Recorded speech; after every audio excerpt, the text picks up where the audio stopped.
Good morning, dear friends, and welcome here in now studying unit number 9, સવર્ગ સંયોજનો.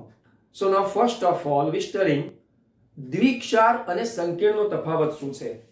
તો પાઠ્યપુસ્તક પ્રમાણે આપણે સૌથી પહેલા આપણે પાયાનો અભ્યાસ કરી લઈએ કે દ્વિક્ષાર અને સંકીર્ણ. હવે જો મિત્રો તમને એમ લાગશે કે સાહેબ અલગ કેમ લાગી, તો દ્વિક્ષારની સમજ આપીશ અને સંકીર્ણની સમજ આપીશ અને તેની પરથી તેનો આપણે તફાવતીય અભ્યાસ કરીશું. આપણે તફાવતનો અભ્યાસ એક ઉદાહરણથી તમને સમજાવવા માંગુ એટલે તરત જ ખ્યાલ આવી જશે. કોઈ પણ સંયોજનો હોય તો એ સંયોજનોમાં દાખલા તરીકે આપણે એમ સમજીએ કે કોઈ ધાતુ આયન સાથે, just example now here is the, આપણે ચલો એમ કહીએ કે Fe છે, બરાબર. તો આ Fe નો ધારો કે +2 લઈએ આપણે, અહીંયા આપણે +2 લઈએ છીએ, તો તેની સાથે જો SO4 2- સંયોજાય છે, આ રીતે 2- સંયોજાય છે, તો બંનેની જે વીજભાર કે તેમના ઓક્સિડેશન આથી આ જે પણ સંયોજન બન્યું એને આપણે આવો દ્વિક્ષાર કહી શકાય. તો કે યસ, આ FeSO4 છે ખરો, પરંતુ FeSO4 ની સાથે જ્યારે તત્વયોગમિતીય રીતે હજુ બીજો એક સલ્ફેટ લેવામાં આવે, just now example of the NH4+1, તો અહીંયા આપણે બીજો લઈએ છે NH4+, એટલે Fe માંથી જે NH3 માંથી NH4+, એટલે Fe તો એક આવી ગયો કે જે દ્વિક્ષાર બનાવવા માટે હવે NH4 એનો જ SO4 જો લેવામાં આવશે તો NH4 twice SO4. હવે તમે જોઈ શકશો કે આ એક, આ બીજો, અને તેની સાથે જ્યારે હાઇડ્રેટેડ એટલે કે FeSO4 NH4 twice SO4 .6H2O. So here is, this is the disalt, એટલે કે આને ડબલ સોલ્ટ તરીકે ઓળખવામાં આવે છે. દ્વિક્ષાર થયો આ FeSO4 NH4 twice SO4 6H2O. આ આપણી પાસે અત્યારે દ્વિક્ષાર કહી શકાશે. વિદ્યાર્થી મિત્રો, આપણા ધોરણ 12 ના પ્રાયોગિક અભ્યાસક્રમમાં રેડોક્સ અનુમાપન છે, જેમાં આવો એક પદાર્થ જે મોહરના ક્ષાર તરીકે ઓળખાય છે. તો તમે જોઈ શકો છો કે આ તત્વયોગમિતીય ગુણોત્તરથી નાયક સાહેબે તમને અભ્યાસ કરાવડાયો કે તત્વયોગમિતીય છે. Here is the studying stoichiometry. તો આવા તત્વયોગમિતીય ગુણોત્તરથી જે પણ દ્વિક્ષાર બન્યો છે, હવે આ એક દ્વિક્ષાર થયો, બરાબર, પરંતુ આ જ Fe કે આ જ NH4+ જે NH3 માંથી બનેલું હશે, તો એ સંકીર્ણમાં કેવી રીતે રૂપાંતર પામે, ચલો આપણે એનો પણ અભ્યાસ કરીએ. જુઓ મિત્રો, આ જ Fe છે, પરંતુ એ Fe ને આ રીતે સંક્રાંતિ ધાતુ આયન તરીકે જો અહીંયા બતાવવામાં આવે, ઉપરાંત તેની સાથે આવો કોઈ પણ અન્ય ક્ષાર ન લેતા માત્ર ને માત્ર કોઈ એવો ઋણ આયન, અને આ Fe ની ઓક્સિડેશન અવસ્થા કે જે just example for here is this, અને તેમની આ જે ઋણ આયનની સંખ્યાને લઈએ છે, તો આ જે બન્યું છે એ સંકીર્ણ બની ગયું. તો તમને થશે કે સાહેબ આ તો માત્ર રાસાયણિક સૂત્ર સમીકરણથી તમે દ્વિક્ષાર અને સંકીર્ણનો તફાવત સમજાયો. એક્ઝેક્ટલી આ અત્યારે આપણી પાસે સંકીર્ણ બન્યું છે. આ સંકીર્ણ છે જ્યારે આખું સંયોજન જે બન્યું FeSO4 NH4 twice SO4 6H2O, જેને હું આ રીતે લખી શકું કે FeSO4 NH4 twice SO4 .6H2O. તો આ આખો જે ક્ષાર છે મિત્રો એ મોહરનો ક્ષાર છે. આનું નામ છે ફેરસ એમોનિયમ સલ્ફેટ સજળ, 6 મોલ પાણી સાથેનો.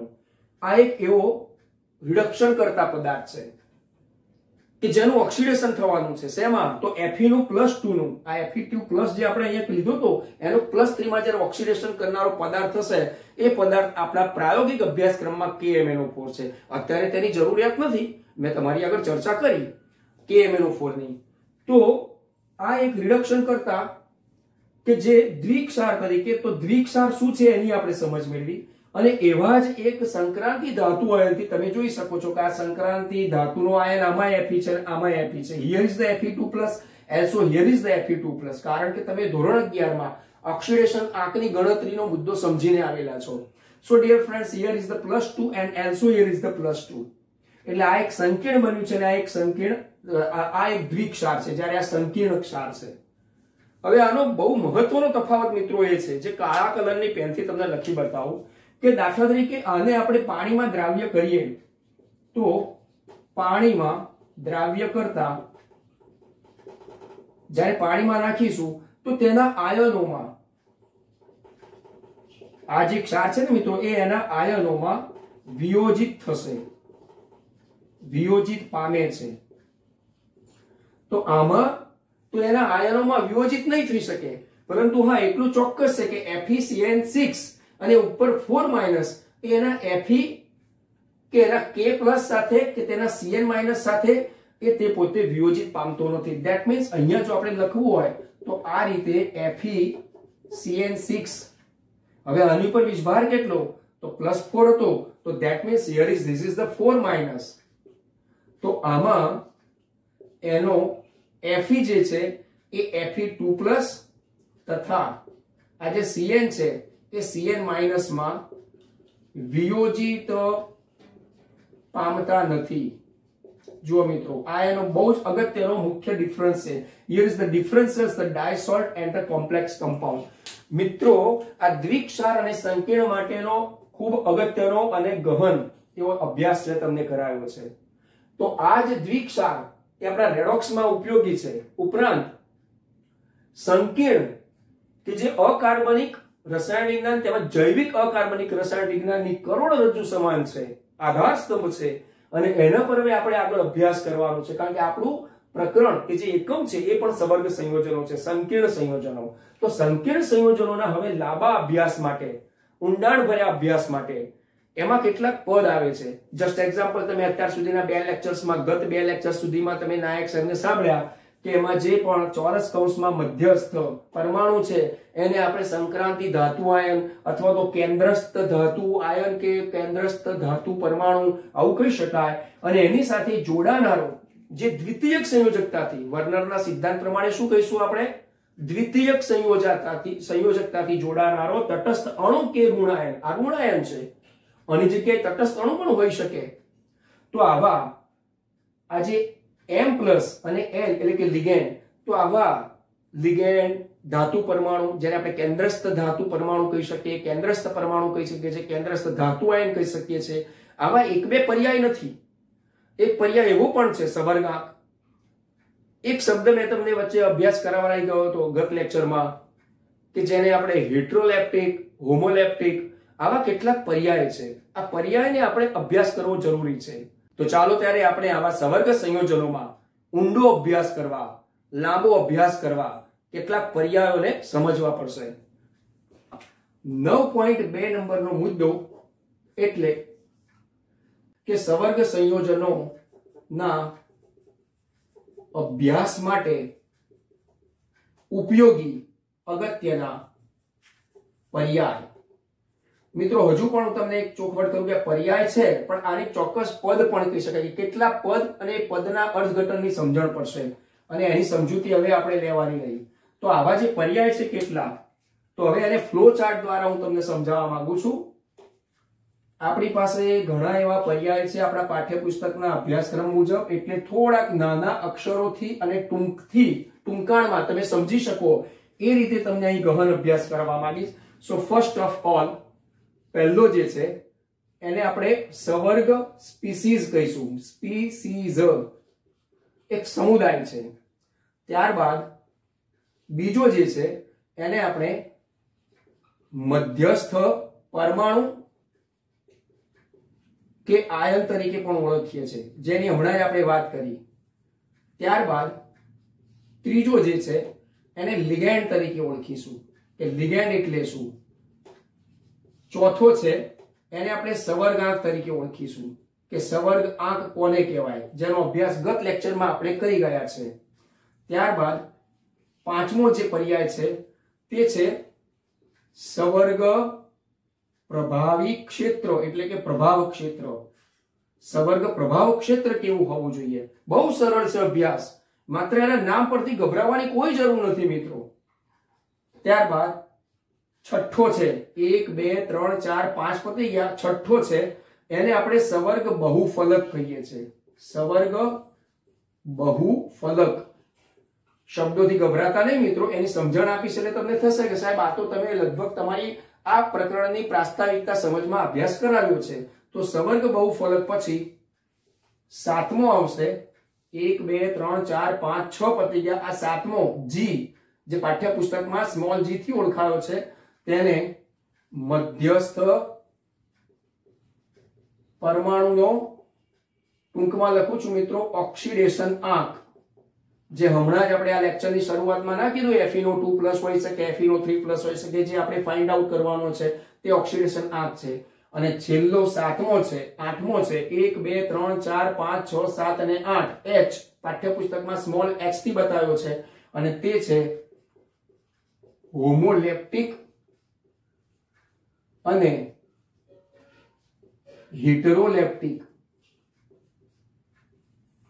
સંકીર્ણ કેવા કહેવાય અમને ઓળખવા પડે કે હોમોલેપ્ટિક અને હિટરોલેપ્ટિક છે શું આપણે અભ્યાસ કરીએ છીએ પણ આપણને ખ્યાલ નથી હોતો આપણને એટલો ખબર હોય છે કે આપણે બસ જે મુસાફરી કરવાની પણ ગાંધીનગરની શહેરી બસ સેવાની આ બસ છે કે ગુજરાત રાજ્ય પરિવહન નિગમની એસટી બસ છે બસ તો બધી સરખી લાગશે પરંતુ જેમ જેમ ઉંમર વધે છે એ પ્રમાણે આપણે એની સેવાઓ લઈએ છીએ તો એના પ્રકારોનો અભ્યાસ કરીએ છીએ એક્ઝેક્ટલી એ રીતે અહીંયા હોમોલેપ્ટિક અને હિટરોલેપ્ટિક જે સંકીર્ણ છે અભ્યાસ કરી ગયા છે પણ કોને હોમો અને કોને હિટ્રો કહી શકાય એનો અભ્યાસ પણ આવશે so now dear friends the starting of studying સવર્ગ સ્પીસીઝ સૌથી પહેલું સવર્ગ સ્પીસીઝ ની વાત કરું તો મિત્રો અત્યાર સુધી જે સંકીર્ણની વાત કરી બધી સવર્ગ સ્પીસીઝ ની જ વાત કરી છે છતાં પણ આપણે અહીંયા નંબર પ્રયાસ કરીએ એક અભ્યાસ કરીશું મિત્રો સૌથી પહેલો આપણે આનો અભ્યાસ કરીએ છીએ એ તો એમાં અભ્યાસ કરાવીશું જસ્ટ એક્ઝામ્પલ ફોર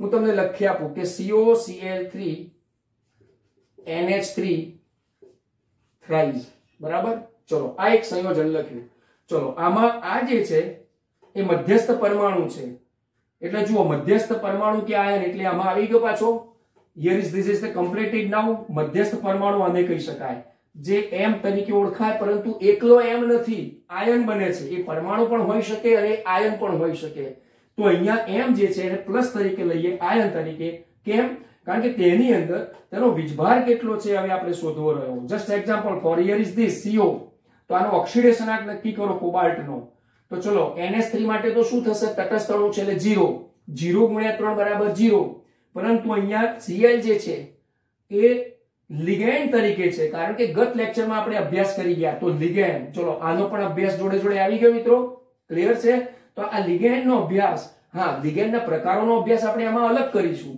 પણ આ લિગેન્ડ તરીકે આવે તો આ લિગેન્ડ અત્યારે ઋણ વીજભારિત છે અને આ લિગેન્ડ અત્યારે તટસ્થ છે તો તટસ્થ અણુ કે ઋણ આયન કે જે મધ્યસ્થ પરમાણુને પોતાના ઇલેક્ટ્રોન યુગ્મનું દાન કરે છે દાતા છે લુઈસના બેઝ તરીકે વર્તે છે એવા આ દાતા આ કેટલા ઇલેક્ટ્રોન યુગ્મનું દાન કરે છે તો કે 3 that means here is the oxidation status that means મધ્યસ્થ પરમાણુનો ઓક્સિડેશન આંક જો એક સાથે બધો અભ્યાસ થાય છે મિત્રો તો મધ્યસ્થ પરમાણુનો ઓક્સિડેશન આંક કોબાલ્ટનો કેટલો નીકળ્યો 3+ તો આ રીતે આખી જે સ્પીસીઝ બની છે એને આપણે સવર્ગ સ્પીસીઝ કહીએ છીએ that means here is the cobalt Cl3 NH3 thrice એ આપણી સવર્ગ સ્પીસીઝ છે હવે તેમાં જુઓ તમે લિગેન્ડ 3 પણ થયા અને 3 પણ થયા એટલે આનો મતલબ એમ થયો કે આ કોબાલ્ટ +3 સાથે ટોટલ 6 લિગેન્ડ જોડાયેલા છે અને એટલા માટે તેનો પ્રકાર થાય Ml6 જેનો અભ્યાસ આપણે અહીંયા કરવાનો જ છે હોમોલેપ્ટિક અને હિટ્રોલેપ્ટિકમાં ઉપરાંત સવર્ગ પ્રભાવ ક્ષેત્રમાં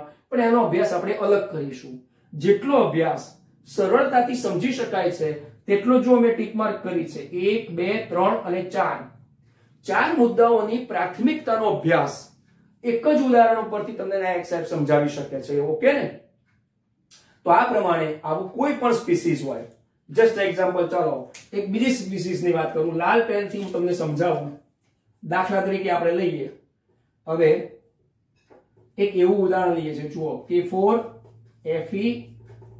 FeCN6 તો આમાં Fe ની ઓક્સિડેશન અવસ્થા કેટલી ચલો Fe નો ઓક્સિડેશન આંક ધેટ મીન્સ મધ્યસ્થ પરમાણુ Fe હતો તો Fe ની ઓક્સિડેશન અવસ્થા કેટલી તો 6 * -6 આ Cn માઈનસ માં હોય ને ઋણ આયન આ લિગેન્ડ છે તો 6 * -6 અને +4 એટલે -2 બટ Fe બરાબર જમણીથી ડાબી બાજુ તો Fe બરાબર +2 તો આમાં Fe નો ઓક્સિડેશન આંક જે આવ્યો એ +2 આવ્યો છે પરંતુ આ પણ જે એક બની છે એ પોટેશિયમનો ફેરોસાયનાઇડ જે સંયોજન બન્યું છે તે પોટેશિયમ હેક્ઝાસાયનોફેરેટ 2 એટલે ઓક્સિડેશન આંક જ્યારે લખવાનો થશે ત્યારે હું અહીંયા સમજાવીશ કે તેને રોમન લિપિમાં લખવાનો થશે.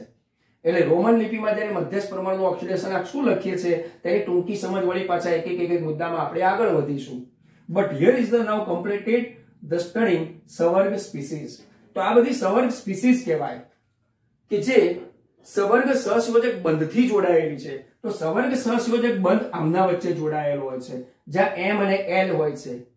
કારણ કે લિગેન્ડ એ ઇલેક્ટ્રોન યુગ્મના દાતા છે અને કેન્દ્રસ્થ ધાતુ આયન કહેતા જે મધ્યસ્થ પરમાણુ કે આયન છે તે ઇલેક્ટ્રોન યુગ્મને સ્વીકારનાર છે. તો આ રીતે એનાથી બનતી જે સ્પીસીઝ છે એને આપણે સવર્ગ સ્પીસીઝ કહીશું. નાઉ કમ્પ્લીટેડ હિયર. ચલો હવે મધ્યસ્થ પરમાણુ કે આયનની પણ આપણે અહીંયા વાત સમજી ગયા છે કે મધ્યસ્થ પરમાણુ કે આયન કોને કહી શકાય. તો સંકીર્ણ સંયોજનોમાં સવર્ગ સહસંયોજક બંધથી જે બંધિત થતા હોય કે જે લિગેન્ડ એટલે કે તટસ્થ અણુ કે ઋણ આયન ના ઇલેક્ટ્રોન યુગ્મથી બંધિત થતા હોય તેવા આવા પરમાણુને મધ્યસ્થ પરમાણુ કે આયન કહી શકાય.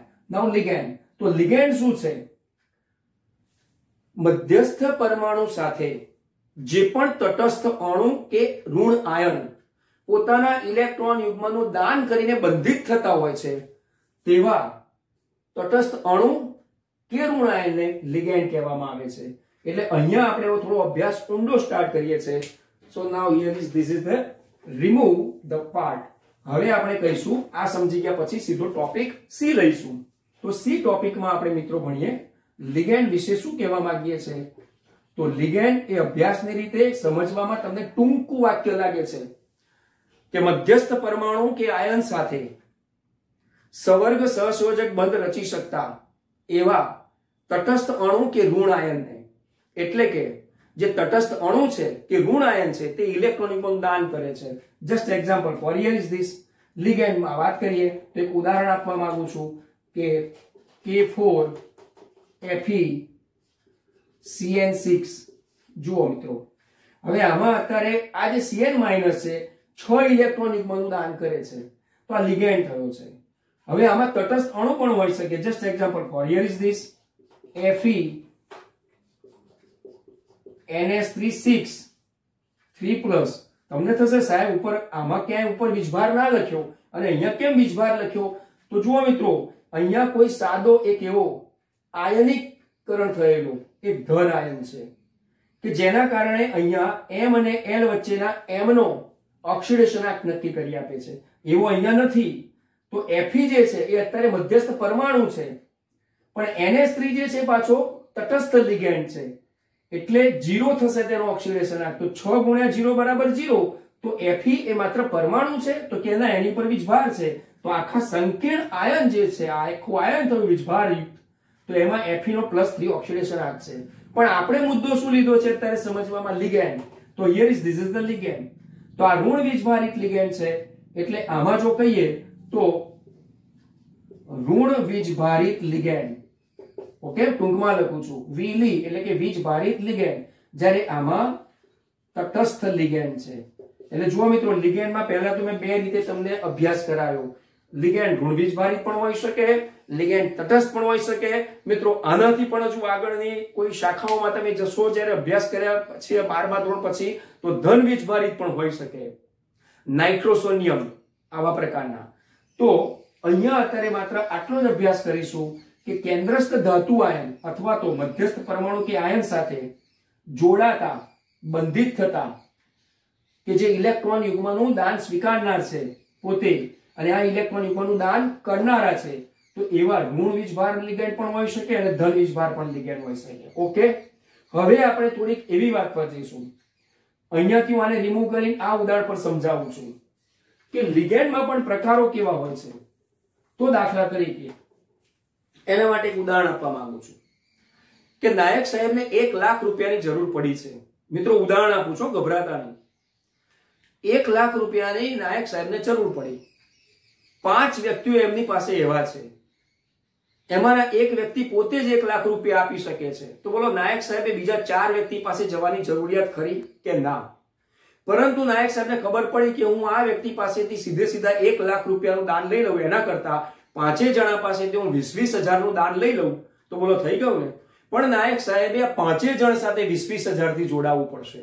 કદાચ એવું પણ બને 5 નો ઉપયોગ ન કરતા એમાંથી 2 જણનો ઉપયોગ કરવો હોય તો 50,000 નું દાન લઈ શકાય. હવે તમે સમજી ગયા હશો મિત્રો કે એક જ કેન્દ્રસ્થ ધાતુ આયન, એક જ નાયક સાહેબ છે આ કેન્દ્રસ્થ ધાતુ આયન, તો એક જ કેન્દ્રસ્થ ધાતુ આયનને આ CN જે છે એ 6 ઇલેક્ટ્રોન યુગ્મનું દાન કરતા હોય એની જગ્યાએ કદાચ જુદા જુદા પણ લિગેન્ડ હોઈ શકે છે અને એનો અભ્યાસ મિત્રો આપણે આજના છેલ્લા મુદ્દામાં કરવાનો છે.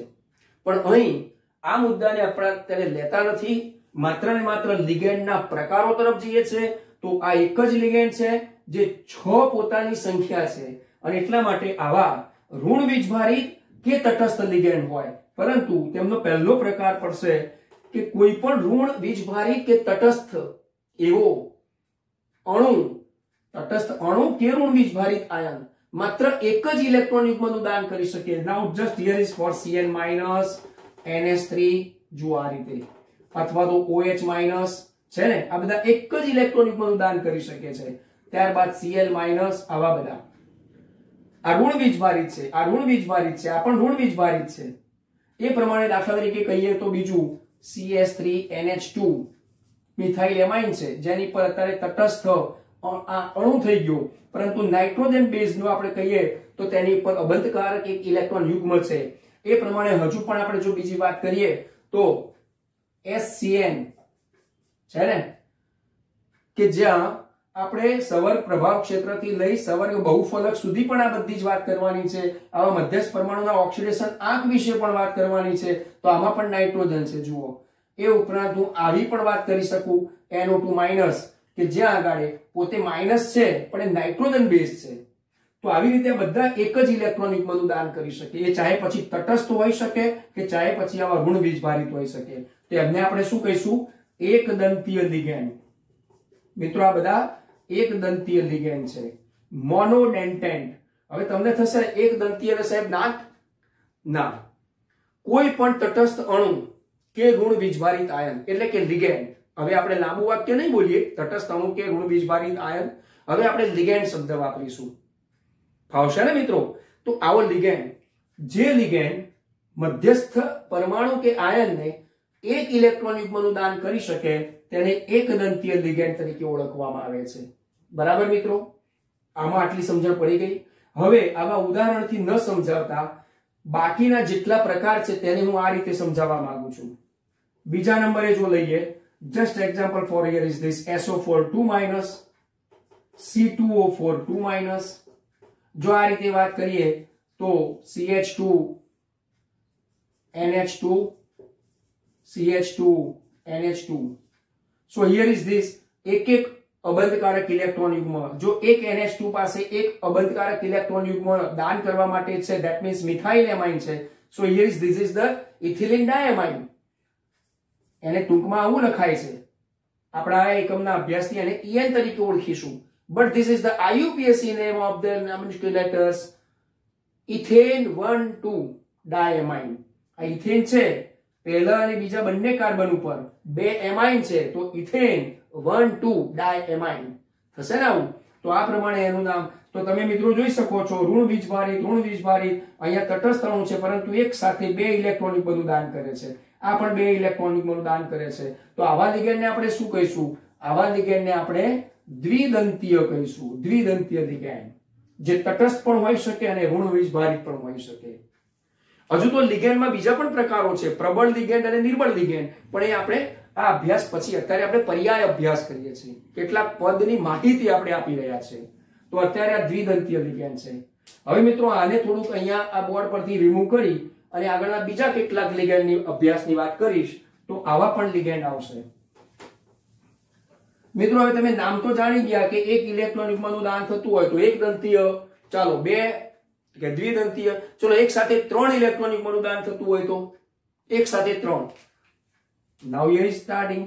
ત્રીજો જે છે એક સાથે 3 ઇલેક્ટ્રોન યુગ્મનું દાન કોણ હશે બોલો? ચાલો છે આપણી પાસે ફોસ્ફેટો PO4 3-, આર્સેનેટો ASO4 3-, પ્રોપિલિન ટ્રાએમાઇન પ્રોપિલિન ટ્રાયમાઇન કહેતા CH2 CH CH2. Just example for here is this CH2 NH2 CH NH2 and here is the CH2 NH2. So this is the 1 2 and 3 nitrogen base છે, એક સાથે 3 ઇલેક્ટ્રોનિકમાંનું દાન કરી શકનારા છે એટલે આને પ્રોપિલિન ટ્રાયમાઇન કહેવાય છે. કેટલી બધી પ્રોપિલિન ડાયમાઇન ના PEN હોય તો આ PTN છે, આપણે એને ટૂંકમાં લખવું હોય તો PTN. તો આ પ્રોપિલિન ટ્રાયમાઇન, આર્સેનેટો કે ફોસ્ફેટો આ બધા એક સાથે 3 ઇલેક્ટ્રોનિકમાંનું દાન કરે છે, માટે એને ત્રિદંતીય કહી શકાય. મિત્રો આ રીતે બીજું એક ઉદાહરણ આપવા માંગુ છું, એના માટે થોડી વધારે જગ્યા જોઈશે અને એવો લિગેન્ડ છે જે પરીક્ષાની દ્રષ્ટિએ અગત્યનો છે, MCQs માં પૂછાય છે. એક અવકાશમાં એવી રચના બનાવે છે, ચક્રીય રચનાઓ, આ બધા પણ બનાવી શકશે અને એની હું તમને સમજ આપવા માંગુ છું. એટલે જગ્યાનો અભાવ ના રહે એટલા માટે હું એક ચોથો લિગેન્ડ તમને અભ્યાસ કરાવું છું. આમ તો ખરેખર આવા 1 2 3 4 લિગેન્ડના નંબર ના આપી શકાય, પણ ચાલો આપણે અભ્યાસના હળવાશ પ્રમાણે ચોથો નંબર આપું તો એને આપણે કહીએ છીએ ષટદંતીય લિગેન્ડ. મિત્રો તમે સમજી ગયા હશો, એક દંતીય લિગેન્ડ એટલે એક ઇલેક્ટ્રોનિકમાંનું દાન કરનારા, 2 ઇલેક્ટ્રોનિકમાંનું દાન કરનારા તો દ્વિદંતીય. તો ચાલો ત્રિદંતીય સમજી ગયા, તો આ કેટલા દંતીય થયો? ષટદંતીય.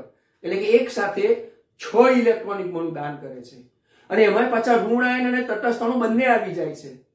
એટલે એને જો આપણે લખવું હોય તો આ રીતે લખી શકાય. Now just example for is this CH2, સમજો બરાબર મિત્રો, CH2 NH2 CH2 NH2. Okay, હવે જો આ ઇથિલિન ડાયમાઇન ખરો, ઇથેન 1 2 ડાયમાઇન, પણ આ નાઇટ્રોજન ઉપર અબંધકારક ઇલેક્ટ્રોનિક મતો છે ને. હવે આને અહીંયા લખીએ એના કરતા આમ લખીશું ને તો આપણે અબંધકારક ઇલેક્ટ્રોન યુગ્મ પણ દર્શાવી શકાય. ચલો આપણે આ રીતે લખીશું, બરાબર. એટલે આ ઇલેક્ટ્રોનિકમાંનું દાન અહીંયા બતાવીએ છે જે કરવા વાળા છે.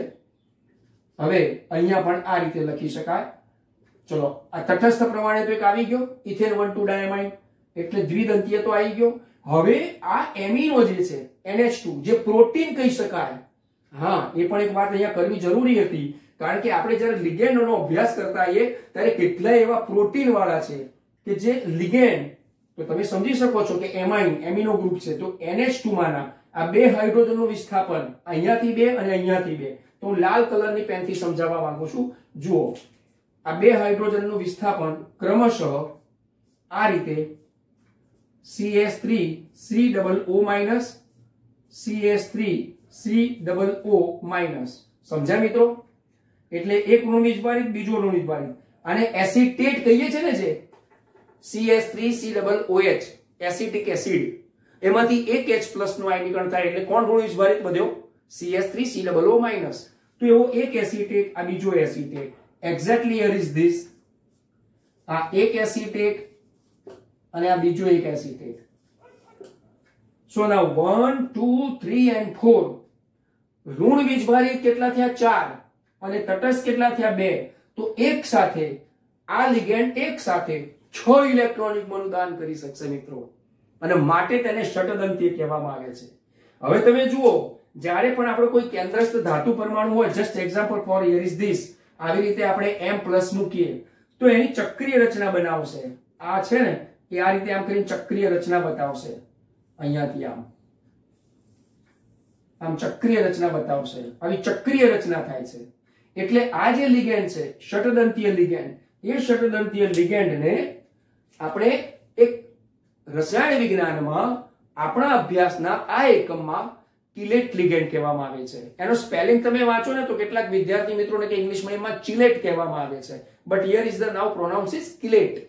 એટલે આવા લિગેન્ડનું બીજું નામ છે કિલેટ લિગેન્ડ. કિલેટિંગ અને કિલેટિંગ લિગેન્ડ કહેવાય અથવા તો કિલેટ લિગેન્ડ કહેવાય. અને કિલેટ લિગેન્ડ થી બનતા જે સંકીર્ણ છે એવા સંકીર્ણ સંયોજનોને, હવે માત્ર સંકીર્ણ સંયોજનો નહીં પરંતુ કે સંકીર્ણ સંયોજનોને કિલેટ સંયોજનો કહેવામાં આવે છે. તો મિત્રો કિલેટ સંયોજનો એટલે શું? કિલેટ સંયોજનો નોંધ લખો, એને 2 માર્ક હોય 1 માર્ક હોય, ચાહે કોઈ આપણે એની અંદરથી MCQ માં શોધવાનું હોય તો એનો અત્યારે આપણે ગહન અભ્યાસ કર્યો. હવે મિત્રો આવા જે કિલેટ સંયોજનો છે ને અવકાશમાં ચક્રીય રચના બતાવશે. ચક્રીય રચનાઓ બતાવશે. એટલે અવકાશમાં ચક્રીય રચના આપતા લિગેન્ડ નું એકમાત્ર નામ નીચેનામાંથી છે. તો કેવો? ષડદંતીય લિગેન્ડ અથવા તો કિલેટ લિગેન્ડ, અથવા તો ઉદાહરણ માંગ્યું હોય કે આપ્યું હોય એમસીક્યુ માં, તો કદાચ ટૂંકમાં આવું ઉદાહરણથી આવું લખ્યું હોય ને તો આપણે એને પસંદ કરવાનું. જો આ રીતે છે, આ એનું ટૂંકું નામ છે. This is not idiot. મિત્રો, હવે ઇડિયટ ની વાત ના કરી શકાય, પરંતુ EDTA. Now next again I ask and told to you EDTA. હું પૂછી પણ શકું છું અને તમને કહું છું. Ethylene diamine tetra acetato. તમને થાય કે સાહેબ આવડી કયો ટેટો? મિત્રો, આ IUPAC નામકરણ પદ્ધતિ પ્રમાણે જ્યારે એસિટેટ હોય તો પાછળ ઓ પ્રત્યય લાગે છે, એટલે એસિટેટો. એ આપણે નામકરણમાં અભ્યાસ કરીશું. સો this is the ligand ષટદંતીય. તો મિત્રો, આટલા બધા જે લિગેન્ડ છે, કેટલો ગહન અભ્યાસ કર્યો આપણે લિગેન્ડ ને. સૌથી પહેલા આપણા પહેલા મુદ્દામાં સમજ્યા, પરંતુ મેં તમને એ વખતે વાત કરી કે તેનો ગહન અભ્યાસ તેના પ્રકારોથી કરીશું. એ આ પ્રકારોથી આપણે અભ્યાસ કર્યો છે. તો લિગેન્ડ એના પ્રકારોમાં સૌથી પહેલા તો તટસ્થ અને ઋણ વીજભારી. ત્યારબાદ પ્રબળતાની દ્રષ્ટિએ જો વાત કરીએ તો જ્યારે પણ સવર્ગાંક કે સવર્ગ પ્રભાવ ક્ષેત્રનો હવે આપણે અભ્યાસ કરીશું તો એમાં એક વસ્તુ નક્કી છે કે લિગેન્ડ જે છે ને, એ લિગેન્ડ કેન્દ્રસ્થ ધાતુ આયન એટલે કે આવા મધ્યસ્થ પરમાણુ કે આયન સાથે સિગ્મા બંધથી જોડાતા હોય છે. પાઈ બંધ લગભગ કાર્યરત નથી, એટલે સિગ્મા બંધથી જે જોડાતા હોય છે એટલે પ્રબળ થયું.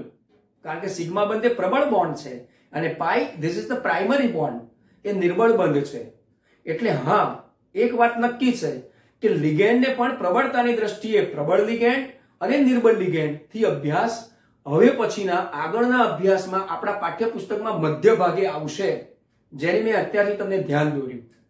તો મિત્રો, અહીંયા અત્યારે આજના અભ્યાસમાં આપણા સી મુદ્દા સુધી પહોંચ્યા છે, જેમાં લિગેન્ડના પ્રકારોનો અભ્યાસ કર્યો. At that clear? ચાલો હવે આપણે સવર્ગ આંક અને સવર્ગ પ્રભાવ ક્ષેત્ર. મિત્રો, સવર્ગ આંક વિશે આપણે જાણીએ છીએ અને આટલો જ્યારે લિગેન્ડ તરીકેનો લાંબો અભ્યાસ કર્યો તો આપણને એ પણ ખાતરી થઈ ગઈ કે સવર્ગ આંક શું છે.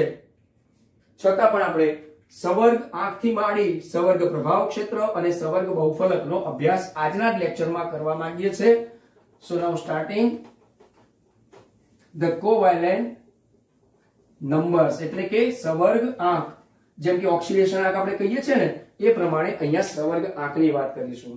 જો મિત્રો, સવર્ગ આંકની વાત કરીએ તો કયો મુદ્દો છે આપણો? ડી મુદ્દો છે. તો ડી મુદ્દામાં સવર્ગ આંક એને કહેવાય કે જે M+ સાથે સીધા જ બંધિત થતા, એટલે કે બંધથી જોડાનારા, બંધિત થતા લિગેન્ડની સંખ્યા. નાઉ જસ્ટ એક્ઝામ્પલ. દાખલા તરીકે હમણાં મેં ઉદાહરણ આપ્યું હતું, એક ઉદાહરણ આપું ચાલો, એટલે તરત જ ખ્યાલ આવશે. K3FeCN6. હવે તમે જુઓ, અહીંયા લિગેન્ડ છે, કોણ છે? Cn-. કેટલા છે? 6. તો એવું નહીં કે અહીંયા અત્યારે એનો સવર્ગાંક 6 છે, પણ હા, અત્યારે એની સાથે જોડાનારો જે લિગેન્ડ છે એ -1 વાળો છે, એટલે M+ સાથે સીધો જ બંધિત થતા લિગેન્ડની સંખ્યા 6 છે. એટલે અહીંયા એમનો જે પ્રકાર થશે તે Ml6 પ્રકાર થયો, સવર્ગાંક પર આધારિત. એટલે જો -1 વાળો કોઈ પણ લિગેન્ડ હોય તો તેનો સવર્ગાંક છે આપણે 1 માણીએ છીએ. પરંતુ દાખલા તરીકે તમને એવું કહેવામાં આવ્યું કે C2O4 2- વાળો લિગેન્ડ છે. ઓકે, હવે આવો જ્યારે લિગેન્ડ હોય અને એ લિગેન્ડને આપણે કોઈક એવા સંયોજનથી બનાવીએ કે દાખલા તરીકે ચાલો આપણે આમાં બનાવીએ FeC2O4.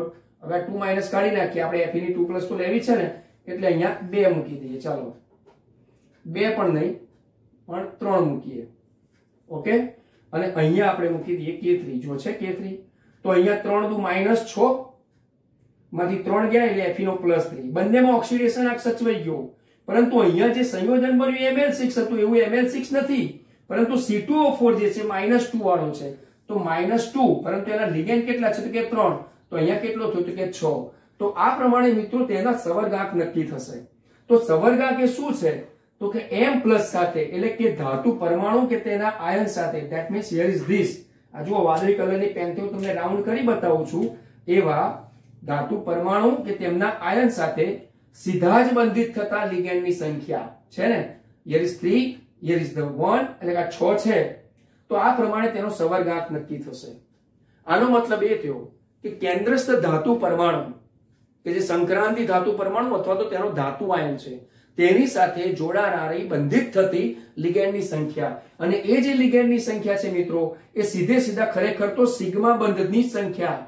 એટલે અહીંયા હું ચોક્કસ લખીશ કે સિગ્મા બંધથી જે જોડાનારા હોય ને તેની જ ગણતરી કરવાની છે. અને સિગ્મા બંધથી જોડાનારી જે બંધથી સંયોજાતી અથવા તો બંધથી જે પણ સંખ્યા બનતી હોય, સિગ્મા બંધથી જે સંખ્યા મળે તેને તેનો સવર્ગાંક કહેવાય. પાઈ બંધને કોઈ અવકાશ નથી, નથી ને નથી મિત્રો. હમણાં પણ મેં કીધું અને ફરીથી પણ મેં આ કીધું. સો here is this is the covalent number, એટલે કે સવર્ગાંક કહેવાશે. આગળ વધીશું. સવર્ગ પ્રભાવ ક્ષેત્ર.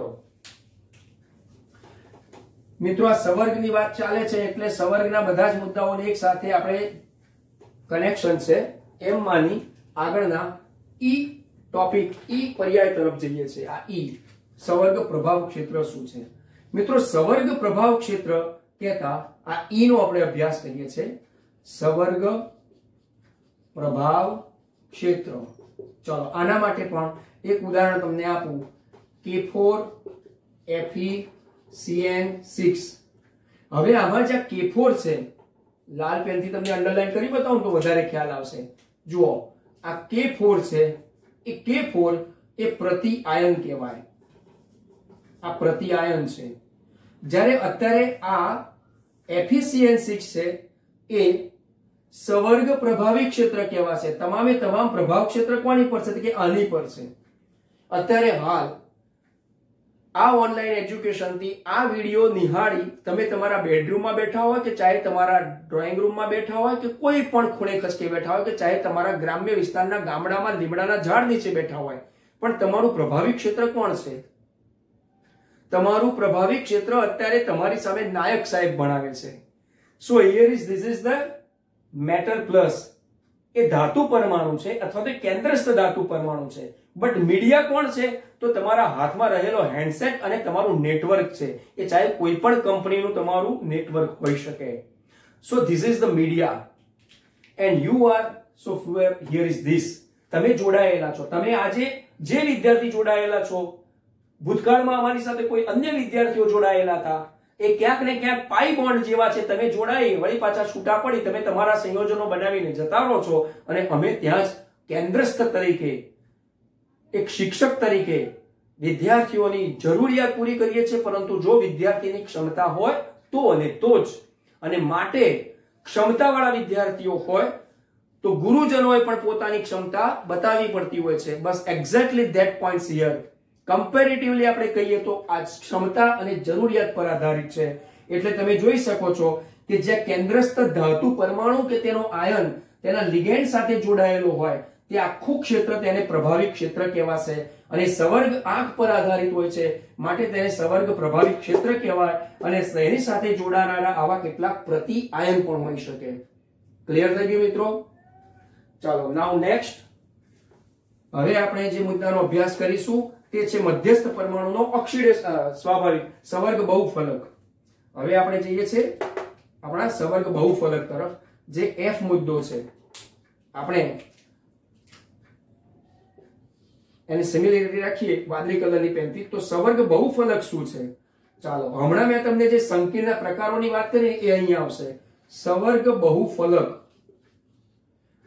આ અભ્યાસ કરીશું તો મિત્રો ખરેખર સવર્ગ બહુફલક એ સ્વર્ગ પ્રભાવી ક્ષેત્ર પર આધારિત છે. Just example for here is this. દાખલા તરીકે આ સવર્ગ બહુફલકની વાત કરવી હોય તો તેમાં બે પ્રકારના સંયોજનોની મેં વાત કરી, Ml4 અને બીજા છે Ml6. જો આ બંને છે. Ml4 ની અંદરની જો આપણે વાત કરીએ અને Ml6 ની પણ જો વાત કરીએ તો Ml4 માં બે પ્રકારના છે. કેમ? કારણ કે તેમાં પ્રબળ લિગેન્ડ અને નિર્બળ લિગેન્ડ. એવી જ રીતે અહીંયા પણ પ્રબળ લિગેન્ડ કે નિર્બળ લિગેન્ડ. તો સાહેબ પ્રબળ અને નિર્બળ કેવી રીતે અલગ કરી શકાય? કેવી રીતે આપણે એને શોધી શકીએ? કેવી રીતે એને જાણી શકીએ? તો એ મેં ના કીધું કે આપણા પાઠ્યપુસ્તકમાં મધ્ય ભાગમાં વળી પાછા તેની શ્રેણીઓ, તેમની બંધન સંઘટકતા વિશે અભ્યાસ આવશે.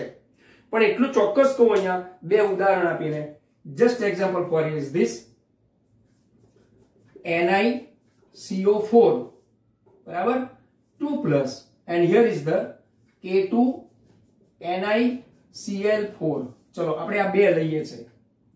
હવે આ જે છે એક એવો આકાર બતાવશે છે બંને Ml4 જ છે. here is this Ml4, here is this Ml4, this is the M, this is the L, Ml4, here is M, here is L, Ml4. તો બંને Ml4 પ્રકારના છે પરંતુ આમાં તે સમચોરસ આકાર બતાવશે, આની અંદર તે સમચતુષ્ફલકીય આકાર બતાવશે. હવે Ml6 માં આવું ઉદાહરણ લેવું હોય તો સાહેબ તમે શું લઈ શકો? તો Ml6 માં તો મેં અત્યાર સુધી એ જ ઉદાહરણો ભણાયા છે. કયા? ચલો હું એક લખી આપું. દાખલા તરીકે K4FeCN6 જો અષ્ટફલકીય આકાર છે તો અહીંયા જો આનો આકાર આપણે કહીએ તો અષ્ટફલકીય થશે. આ અષ્ટફલકીય આકાર છે. તો સમચોરસ છે, સમચતુષ્ફલકીય છે, અષ્ટફલકીય છે. ક્યારેક કોઈ વખત એમ થાય કે પેન્ટાકાર્બોનિલ ફેરમ 5 કાર્બોનિલ હોય CO, તો એ વખતે આપણે એને ત્રિકોણીય દ્વિપિરામિડલ કહીશું, જેનો આકાર લગભગ આપણે જોવો તો આવો થશે. M ની સાથે એક લિગેન્ડ, બીજો લિગેન્ડ, પછી આ ત્રીજો લિગેન્ડ. જો વિન્યાસ અવકાશ રસાયણથી આપણે અભ્યાસ કરતા હોઈએ, આપણે અભ્યાસ કરી ગયા છે મિત્રો શેમાં? તો હેલોજનયુક્ત સંયોજનોમાં. તો આ પ્રમાણે આ એક લિગેન્ડ, આ બીજો લિગેન્ડ, આ ત્રીજો લિગેન્ડ, આ ચોથો લિગેન્ડ અને આ પાંચમો લિગેન્ડ. આ ત્રિકોણીય દ્વિપિરામિડલ એવો આકાર થશે. આ રીતે અહીંયા ત્રિકોણ તો બનશે પરંતુ બીજો ત્રિકોણ અહીંયાથી આમ પણ બનશે. એટલે ત્રિકોણીય દ્વિપિરામિડલ એવો એનો આકાર છે જ્યાં 5 લિગેન્ડ સંયોજાયેલા હોય છે. 1 2 3 4 5. here is the Ml6, here is the Ml4 but this is the Ml5. એટલે આનો આકાર થશે ત્રિકોણીય દ્વિ, ફરી લખીશું આપણે, જગ્યાનો થોડોક અભાવ છે. ત્રિકોણીય દ્વિ પિરામિડલ આવો એનો આકાર છે. તો મિત્રો આ બધા એના કયા અભ્યાસ પર આધારિત છે? તો કે બહુફલક, એટલે કે એમના આકાર અને તેમની બંધારણની રીતે જે લાક્ષણિકતા, તેમની ગોઠવણી શું છે, કયા કયા શેપ છે એના, વિચ ઇઝ ધ શેપ. તો આ બધા એના શેપ પર આધારિત છે જેને આપણે સવર્ગ બહુફલકથી અભ્યાસ કરીએ છીએ. ચાલો મિત્રો, મધ્યસ્થ પરમાણુના ઓક્સિડેશન આંક વિશે તો આપણે આગળ અભ્યાસ કરી ગયા કે કેન્દ્રસ્થ ધાતુ આયન સાથે જ્યારે પણ લિગેન્ડ જોડાતા હોય કે કોઈ પ્રતિ આયન હોય તો આપણે ઓક્સિડેશન આંક સુપેરે શોધી શકતા હોઈએ છીએ.